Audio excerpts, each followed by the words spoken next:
Kim Ja-hong is a brave young firefighter who leaps from a tall burning building to save a little girl. After taking the full brunt of the impact, Kim quickly recovers and goes to check on the girl who is reunited with her parents.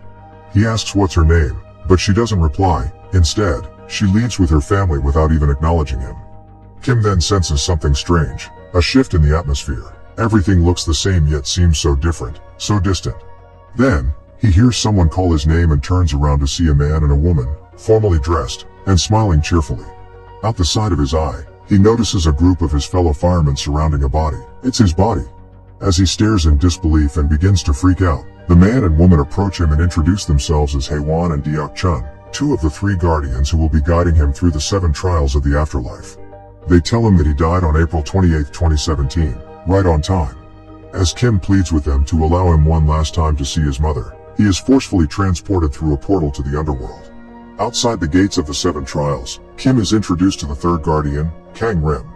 Kang Rim is a well-respected guardian as he had successfully guided 47 souls through the 7 trials in the past 1,000 years. Once they approach the gates, Deok-chun presents Kim's ticket into the trial of the 7 hells, and she is pleasantly surprised that it says he is a paragon, a person who lived a righteous life and died an honorable death. She mentions that he is the first paragon in 422 years, and also states that a paragon has the highest chance of passing all 7 trials within the 49-day time limit, and if he does so, he can be reincarnated. Then, they enter through the gates. Their first stop is the Hell of Murder. If Kim had unjustly killed someone or did something that indirectly led to the death of someone, he will be tried, found guilty, and imprisoned here to suffer half a century of torment. Kim stands before the judge, King Byung-zong, as his charges are read aloud by the 2 insulting prosecutors of the underworld. They mention a colleague whom he had left behind in a burning building, injured and trapped, and suggest that he had enough time to return and rescue him. Yet instead, he left him there and the building eventually collapsed and killed him. The prosecutors then bring forward the charge of manslaughter, a sentence spanning 50 years in the Hell of Murder. Kang Rim then stands before the court as Kim's underworld attorney. He begins his defense by replaying the incident for the court. When Kim attempted to help his friend, they were interrupted by the screams of other survivors, injured and stuck within the building as well. The colleague told Kim to help the others and come back for him. After Kim got all the other people out of the building safely, he returned for his friend. But it was too late. The fire had consumed the building and it all came down, killing his buddy. Kang Rim tells the judge that after leaving his friend to help the survivors, Kim had saved 8 people's lives. 8 lives in return for one is a noble deed, and punishment would be unfair. King Byung-zong agrees and clears Kim of the charge before praising him as a hero. The guardians then lead Kim to the Hell of Indolence, a beautiful heavenly landscape. But don't let the view fool you, as just beyond the waterfall resides all the doomed souls. A large spinning crusher tortures all those that dare to seek refuge on the only visible patch of land. And those who try to escape into the pristine water are met with the razor-sharp bite of vicious piranhas. Just before the waterfall rests Queen Cha-gong. To her, Kim must present all the hard work he'd ever endured over his lifetime to prove he wasn't lazy and arrogant. The guardians then talk the queen through all the good selfless work Kim had endured throughout his time as a firefighter. The queen is very impressed with everything Kim had done to benefit the lives of others. She asks what inspired such great deeds and Kim simply says he did it all for money. Angered by this response, the queen says that since money was God to him, he worshipped the wrong God. She then instructs the prosecutors to lower Kim beyond the waterfall. As Kim gets closer to the edge, Kang Rim and Hae-won jump in and try to help Kim. Kang Rim then pleads with the queen to look at the life of Kim one more time, but this time he offers a different perspective. Here, he shows Queen Cha-gong that Kim's life was much harder than just his work as a firefighter. Apart from his usual day job, Kim worked various jobs at night and even looked for work on weekends without getting a single day of rest. Kim had undertaken all of this work to support his terminally ill mother and younger brother who was studying to become a Supreme Court judge. Kang Rim ends his defense by saying that had Kim not worked for his family they wouldn't be alive today. The queen then comes to her final verdict. She says that even though Kim worked for money, he did it for a selfless purpose. And for that reason, she's out. On their way to the next trial, the group is ambushed by dangerous 4-legged monsters of the Blade Forest of the underworld. When they manage to barely escape the forest, Hae-won tells Kim that the monster's attack means that an immediate family member of his has died and become a vengeful spirit, and they're now roaming the earth, which is causing anomalies along his path on the trial. Kim is concerned that his mother may have passed away. Kang Rim tells them that the only way to end this is to find the body of the family member and burn it, which will destroy the spirit. So he makes his way to the realm of the living to find the deceased. The other two guardians blindfold Kim as the monsters can see what he can, and they lead him to the next trial, the Hell of Deceit. Here, Kim will be judged by Admiral Yi Sun-sin on whatever lies he had told and the impact they had. The prosecutors present the charge of forgery, 98 fake letters that were all written by Kim to the children of his fallen colleagues. One specific case is brought forward. The dead colleague who Kim had failed to rescue. His young daughter, Ji-yeon, had received letters from Kim, who had pretended to be her father. In the letters, he tried to encourage and guide her. Kim explains that she was only a little girl and he wanted to give her some comfort. But the prosecutors ask if he ever took into consideration the despair she would feel once she discovered the letters were fake. Kim is lost for words, which angers and prompts the admiral to have his tongue removed. Deok-chun then defends Kim by bringing forth even more fake letters, these ones addressed to his mother. In these letters Kim tells his mother of his wonderful family, his wife and son, and his amazing life, all of which were lies as he was never married, neither did he have any kids. Deok-chun states that had Kim not written these letters to his mother while she was battling in hospital, she may not have found the strength to fight and recover as she did. The prosecutors ask once more about the despair his mother may suffer once she finds out it was all lies, but Deok-chun says that had he not written those letters in the first place, then those people may not have grown as much and moved on. The admiral is then shown how happy Kim's mom was when she read the letters and how the letters inspired the little girl, Ji-yeon, to write back to her father and thank him for all his encouraging words before moving on. The admiral then clears Kim of all charges and allows him to leave. On Earth, Kang Rim visits Kim's house to find his mother, who is a mute woman, and tells her that he came to pay his respects to Kim.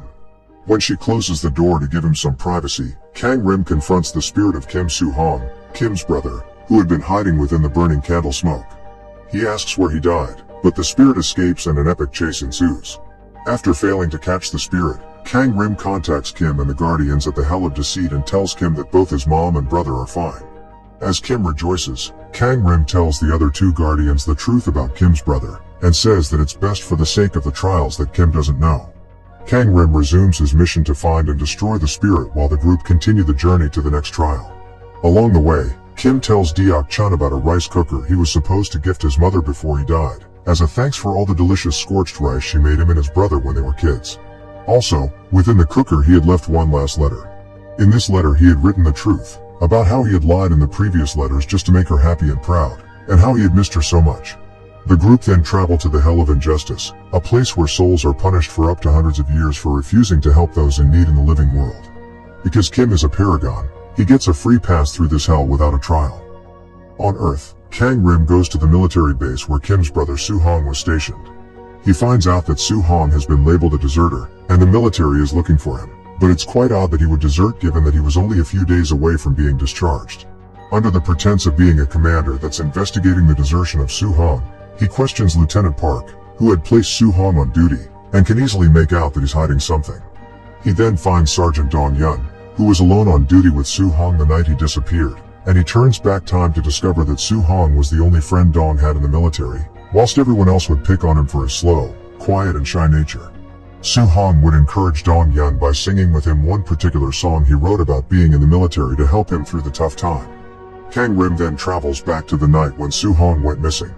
That night, Dong-yun was nervous and afraid, so he was playing with the safety of his rifle.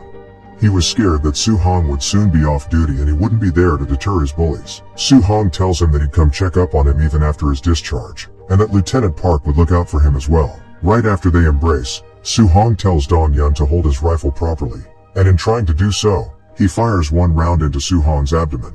Soo-hong tells Dong-yun to radio Lieutenant Park and him only. When Lieutenant Park rushes over, he decides not to report it and instead persuades Dong-yun to help him hide the body, all the while telling him it's what Soo-hong would have wanted. Kang Rim notices that Soo-hong wasn't dead that night, instead the two of them killed him by burying him alive to cover up the incident. After finding the body, Kang Rim decides not to destroy it but rather to save the soul of Soo-hong by helping him shed his vengeance. In the underworld, the carriage reminds Kim of when his little brother wanted to go on the cable car.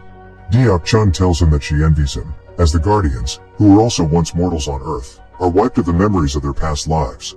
An argument between her and Hae-won leads him to reveal to Kim that his brother is dead and he is the vengeful spirit. Kang Rim follows a drunk Dong-yun into a club where he spots the spirit trying to kill him.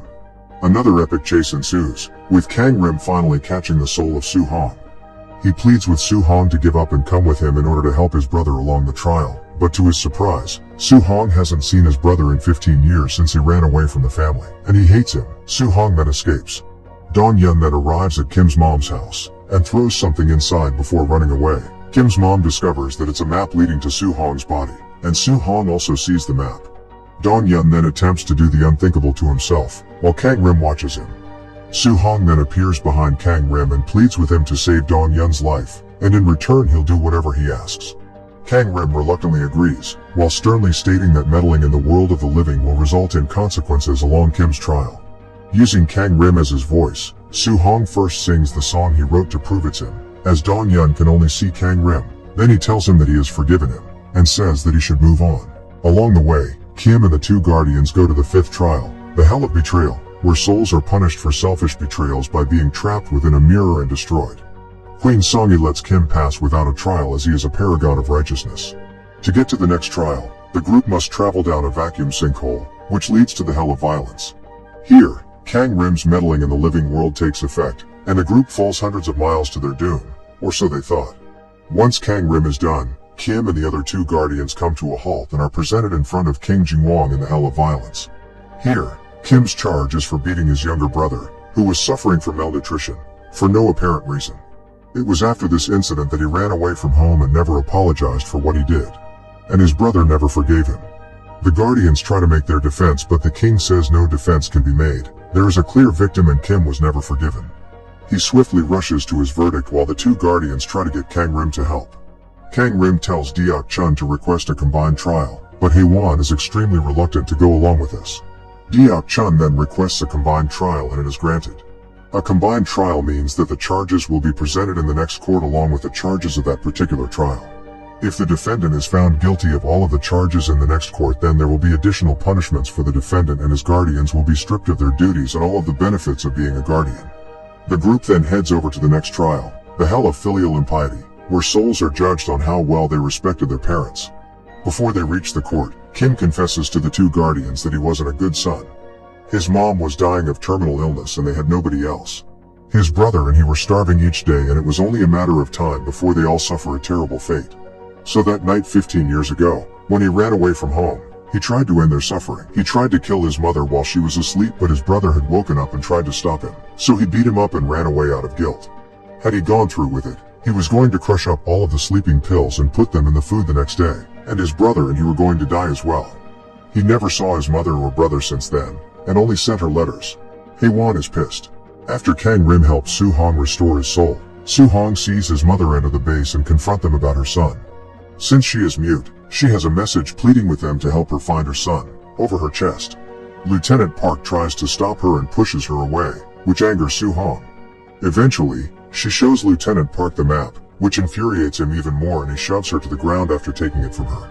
She is then carried into an ambulance on a stretcher. Witnessing this, Su-hong unleashes his vengeful spirit once more, and he conjures up a huge tornado in pursuit of Lieutenant Park. This affects the Netherrealm once more, and sand demons begin to attack Kim and the two guardians. After failing to free Lieutenant Park from Su-hong, Kang Rim calls upon Haewon to help him. As a fierce battle ensues between both parties, Kim is slowly being swallowed by the ground. Once Kang Rim and Haewon get Park to safety, Su-hong witnesses his brother being swallowed by the sand and decides to end his pursuit for vengeance and restores his soul. As soon as he does so, the court of the final trial emerges before Kim. King Yomra, the Lord of the Underworld, reads out Kim's charge. He states that Kim had tried to kill his mother 15 years ago, and for that reason, he will be sentenced. Deok Chun pleads with the king, mentioning that Kim's mother was asleep during the incident and unaware of it. So how can he be punished for a sin against his mother that he didn't even commit and she doesn't even know of? King Yomra corrects her by revealing within the mirror of karma that Kim's mother did in fact know the entire time. She only pretended to be asleep. When Kim was about to kill her, she cried as it broke her heart, but she knew that this would allow her children a better life, so she was willing to sacrifice herself for their sake. Upon finding out that his mother knew all this time, Kim falls to his knees and bursts into tears, pleading with Yomra to punish him as he deserves it. The prosecutors then read out all of the charges. As they do so, an earthquake interrupts them, and in the mirror of karma we see Su-hong enter his mother's dream while she is unconscious in the ambulance. He tells his mother that he has become a Supreme Court judge in the afterlife. He then reminds his mother about the day Kim had attempted to end their family. He tells her that even though Kim tried to kill them, he couldn't go through with it and ran away. But he didn't desert them. Instead, he stayed away from them out of guilt and worked like a slave his entire life to support them.